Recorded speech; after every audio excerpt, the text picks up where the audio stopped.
Si crees que ya despertaste, hay una posibilidad incómoda que casi nadie considera, que eso mismo sea la trampa. No una trampa externa, no del sistema, no de la sociedad, sino una trampa interna, mucho más sutil. La trampa de creer que ya llegaste, porque en el momento en que una persona se dice a sí misma «ya entendí», algo se congela, no por arrogancia evidente, sino por cierre interno. Se deja de mirar con honestidad y se empieza a mirar desde una posición fija. La mayoría imagina el despertar espiritual como un punto de llegada, un estado donde hay más calma, más claridad, menos conflicto. Y cuando aparecen esas sensaciones por primera vez, la mente hace lo que siempre ha hecho: construir una identidad alrededor de ellas. Ya no es alguien que observa, ahora es alguien despierto. Ya no es alguien que cuestiona, ahora es alguien consciente. Y en ese cambio, aparentemente sutil, el movimiento se detiene.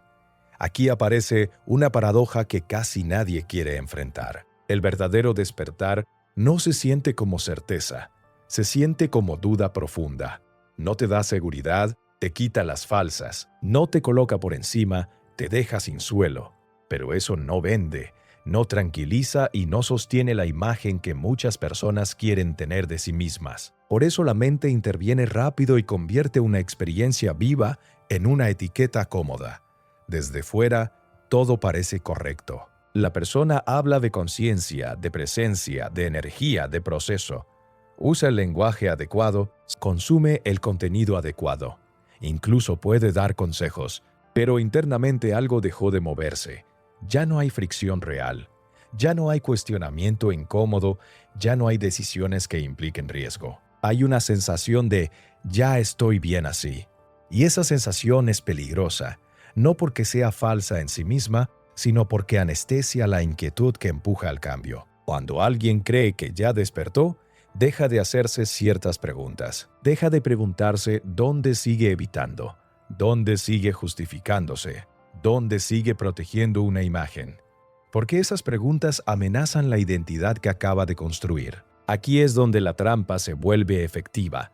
No te sientes estancado, te sientes en proceso. No te sientes dormido, te sientes consciente. No te sientes incoherente, te sientes alineado. Y mientras tanto, las mismas decisiones se repiten, los mismos miedos se postergan y las mismas áreas de la vida siguen intactas. El problema no es que la espiritualidad sea falsa. El problema es cuando se convierte en una autoimagen espiritual, cuando deja de ser una práctica viva y se vuelve una descripción de quien crees que eres.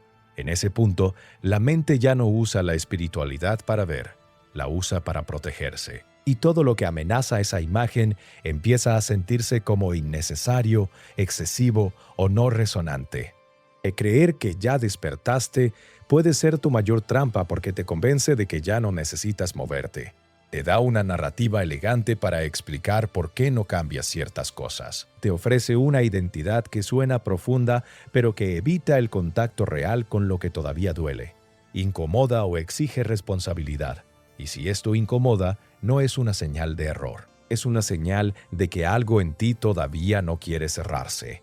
Porque el despertar real no se defiende, no se proclama, no se solidifica. Permanece abierto, vulnerable y en constante revisión. Cuando eso se pierde, la trampa ya está funcionando. Hay una diferencia clave que casi nadie señala. No es lo mismo tener conciencia que identificarse con ella.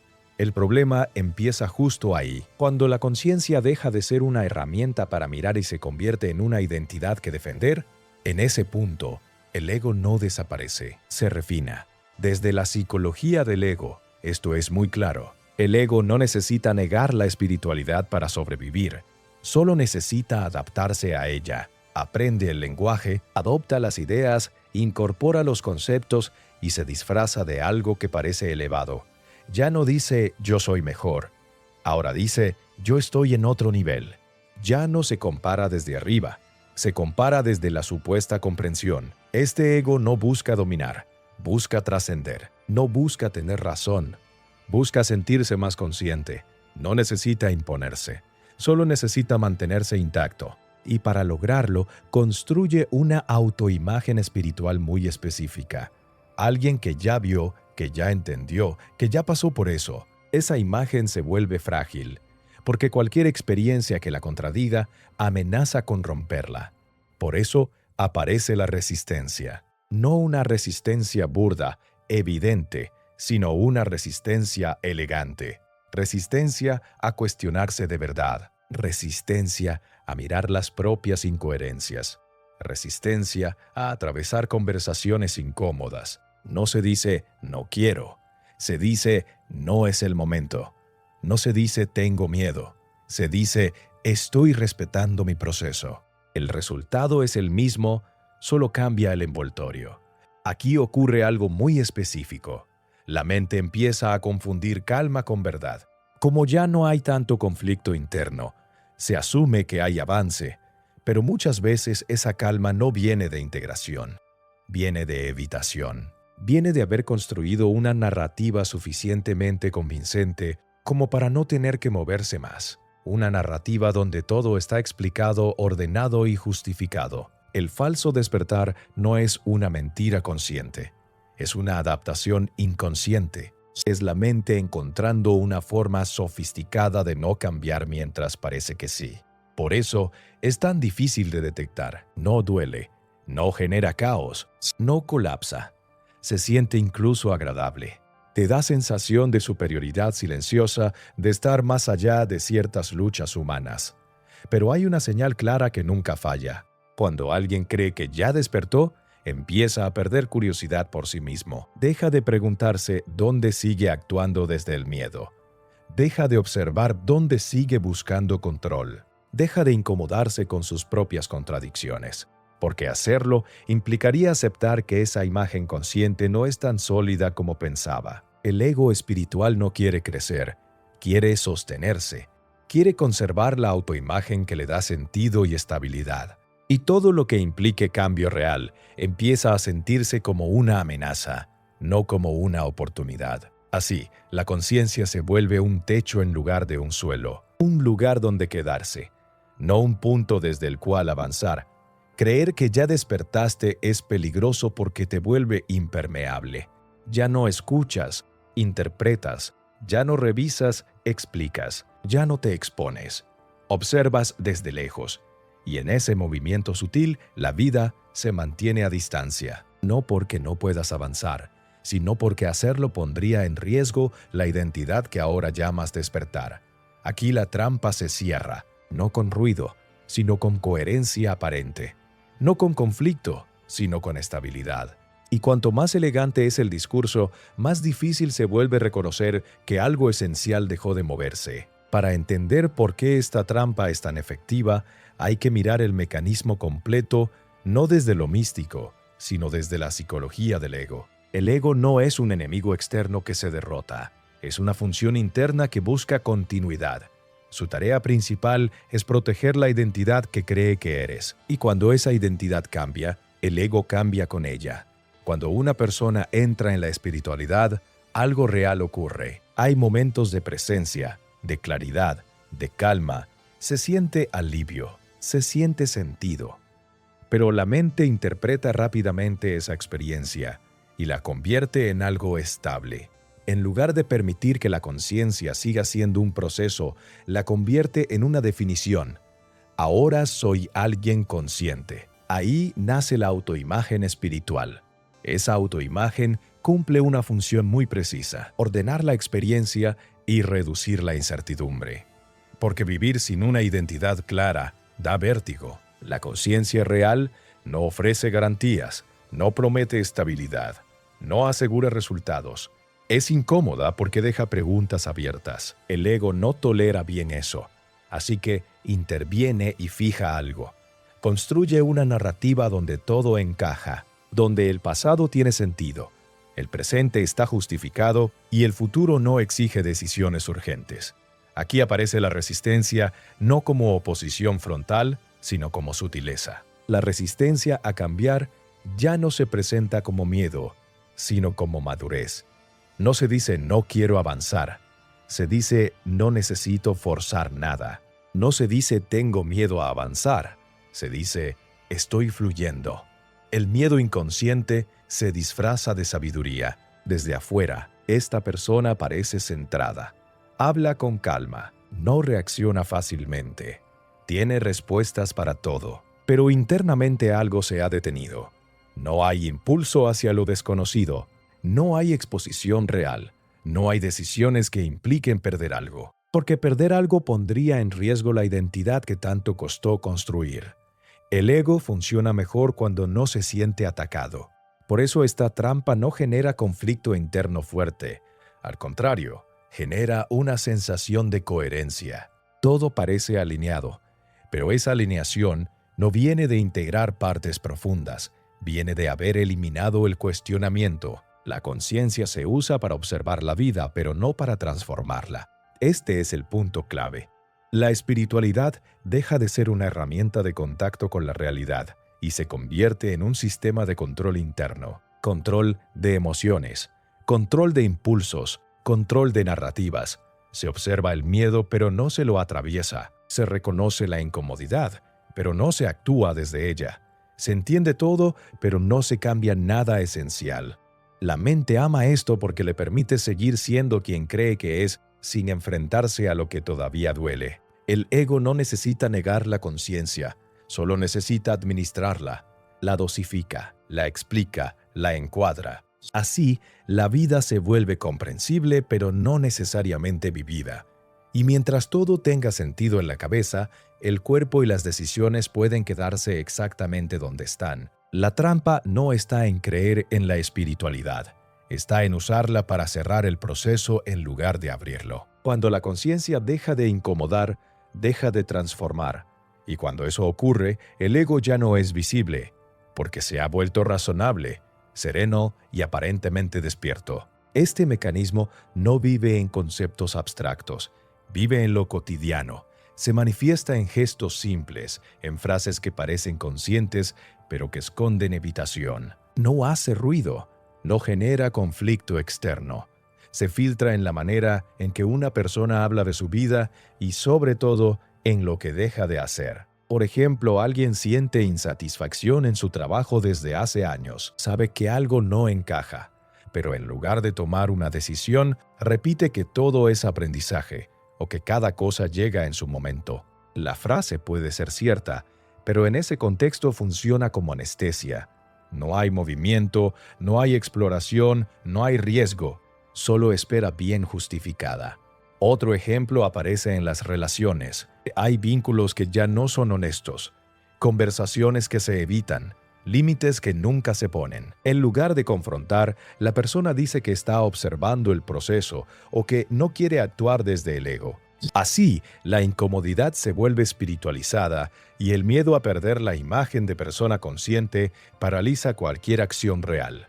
También ocurre con el dolor emocional. En lugar de atravesarlo, se lo observa desde arriba. Se medita sobre él, se habla de él, se lo analiza, pero no se permite que modifique decisiones. El dolor se convierte en contenido interno, no en señal de cambio. Se entiende, pero no se integra. Entender sin integrar mantiene todo igual.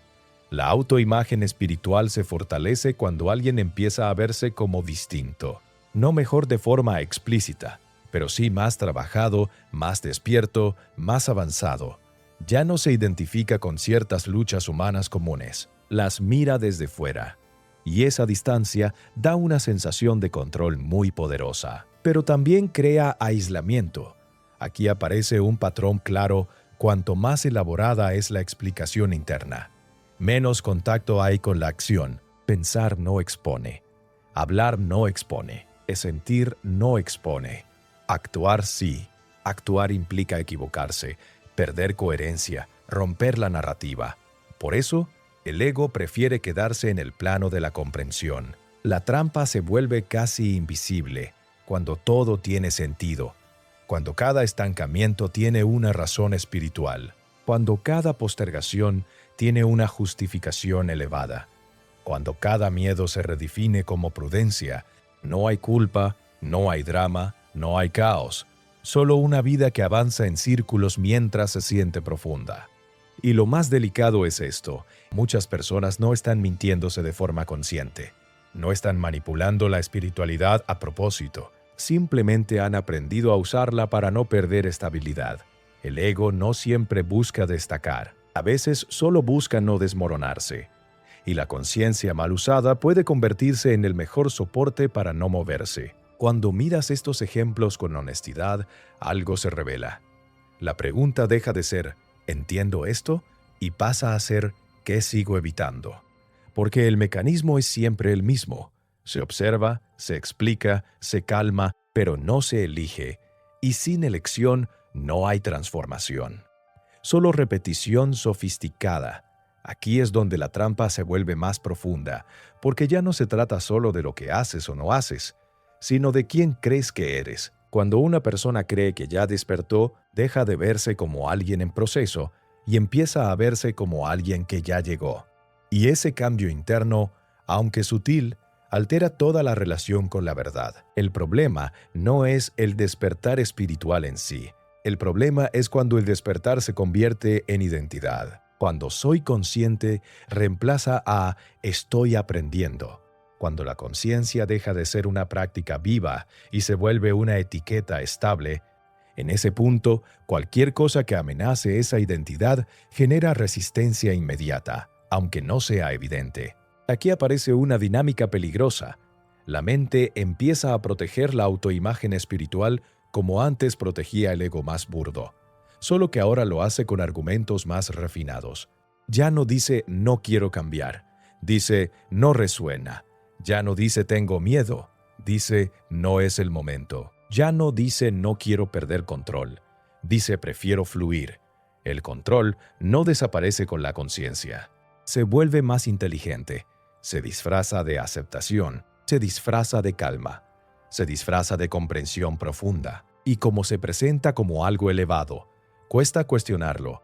Nadie quiere pensar que su espiritualidad puede estar siendo usada para no avanzar. Aquí es donde entra el miedo real. No el miedo básico, sino uno más silencioso, el miedo a desmontar la imagen que construiste de ti mismo. Porque si aceptas que no estás tan despierto como creías, algo se rompe, se cae una narrativa, se pierde una sensación de seguridad interna. Y eso duele más que seguir estancado. Por eso muchas personas prefieren sostener la idea de que ya entendieron antes que exponerse a la posibilidad de estar equivocados, porque equivocarse, en este nivel, no es un error externo, es un golpe a la identidad. Es admitir que el ego sigue operando, aunque ahora use palabras como conciencia, amor o luz. Aquí ocurre algo clave. Cuanto más una persona se identifica con su despertar, menos tolerancia tiene a la incomodidad que lo profundiza. Se vuelve rígida sin darse cuenta. Defiende su visión, corrige a otros, se compara internamente. Y aunque no lo diga, empieza a medir quién está más consciente y quién no. Esto no es maldad, es miedo. Miedo a volver a sentirse perdido, miedo a no tener respuestas, miedo a caer en la confusión otra vez. Así que la mente se aferra a lo que ya entiende y evita todo lo que pueda desordenarlo, incluso si ese desorden es exactamente lo que necesita para crecer. El resultado es un estancamiento sofisticado. La persona no está dormida, pero tampoco está viva del todo. No está desconectada, pero tampoco está comprometida. Tiene claridad mental, pero poca fricción con la realidad. Mucha observación interna, pero pocas decisiones que la expongan. Y aquí hay una verdad incómoda. El crecimiento real siempre pone en crisis la identidad actual. Siempre. Si no hay crisis, no hay transformación. Si no hay pérdida de control, no hay integración. La conciencia que no te desarma un poco no te está llevando más profundo. Te está estabilizando donde estás. Creer que ya despertaste es peligroso porque cierra preguntas. Y cuando las preguntas se cierran, la vida deja de enseñarte. Todo empieza a pasar por el filtro de lo que ya sabes. Nada te atraviesa de verdad. Nada te obliga a revisar tu posición. Nada te saca del centro. Este es el punto exacto donde el despertar se convierte en trampa. No porque sea falso, sino porque se vuelve incompleto, porque deja de ser movimiento y se convierte en estructura. Y toda estructura, por consciente que parezca, termina limitando si no se cuestiona. La pregunta que emerge aquí no es cómoda, pero es necesaria. ¿En qué parte de tu vida estás defendiendo tu conciencia en lugar de usarla? Porque cuando la conciencia se usa para protegerte del cambio, deja de ser conciencia. Se convierte en refugio, y ningún refugio, por sagrado que parezca, es un lugar para vivir. Llegados a este punto, la confrontación ya no es externa. No se trata de señalar errores ni de desmontar discursos ajenos. Se trata de algo mucho más directo. Dejar de usar el despertar como un lugar donde esconderte. Creer que ya despertaste puede sentirse seguro, te da una identidad clara, una narrativa ordenada, una sensación de haber superado etapas. Pero la vida no funciona por niveles que se completan. Funciona por capas que se vuelven a abrir cada vez que eliges con más verdad. Y mientras más crees que ya llegaste, menos disponible estás para ese movimiento. Aquí hay una decisión silenciosa que casi nadie nombra. O usas la conciencia para justificar quién eres, o la usas para cuestionarlo. Ambas opciones parecen similares desde fuera, pero internamente llevan a lugares opuestos. Una te estabiliza, la otra te expone. El despertar real no te coloca por encima de la confusión, te devuelve a ella con más honestidad. Te muestra que ver no es suficiente, que entender no es suficiente, que observar no es suficiente. En algún punto siempre llega la pregunta incómoda: ¿qué vas a hacer con lo que ves? Y ahí es donde muchos retroceden. No porque no puedan avanzar, sino porque avanzar implica perder algo. Perder certezas, perder imagen, perder la sensación de control. Implica aceptar que el ego no se fue, solo cambió de forma. Implica reconocer que la conciencia no te libera del trabajo interno, te lo exige. Si este mensaje incomoda, no es un problema. La incomodidad es una señal de que algo sigue vivo, de que no estás dormido del todo, de que todavía hay movimiento posible. El verdadero riesgo no es incomodarte, es acomodarte demasiado rápido a una versión de ti que ya no cuestionas. Tal vez hoy no necesites una nueva práctica, ni más información, ni otro concepto espiritual. Tal vez lo único que necesitas es dejar de proteger la idea de que ya despertaste, porque mientras defiendas esa idea, la conciencia se detiene. Pero cuando te permites no saber, no controlar, no definirte del todo, algo se abre. La trampa no es no despertar. La trampa es creer que ya no necesitas hacerlo. Y el despertar, cuando es real, no se anuncia, no se exhibe y no se solidifica. Se vive en decisiones pequeñas, incómodas, concretas, en acciones que no te hacen sentir especial, pero sí más honesto. La pregunta final no es si estás despierto, es si estás dispuesto a perder la imagen de estarlo. Porque ahí, exactamente ahí, empieza la conciencia que no se convierte en refugio, la que no se usa para escapar, la que no se queda quieta. Si después de este video algo en ti quedó en silencio, no lo llenes rápido con respuestas. Déjalo incomodar, déjalo mover. Y cuando termine, no intentes entender más. Elige una sola acción que contradiga la idea cómoda que tienes de ti mismo, no para castigarte, sino para recordarte que despertar no es llegar a un lugar, es no dejar de caminar,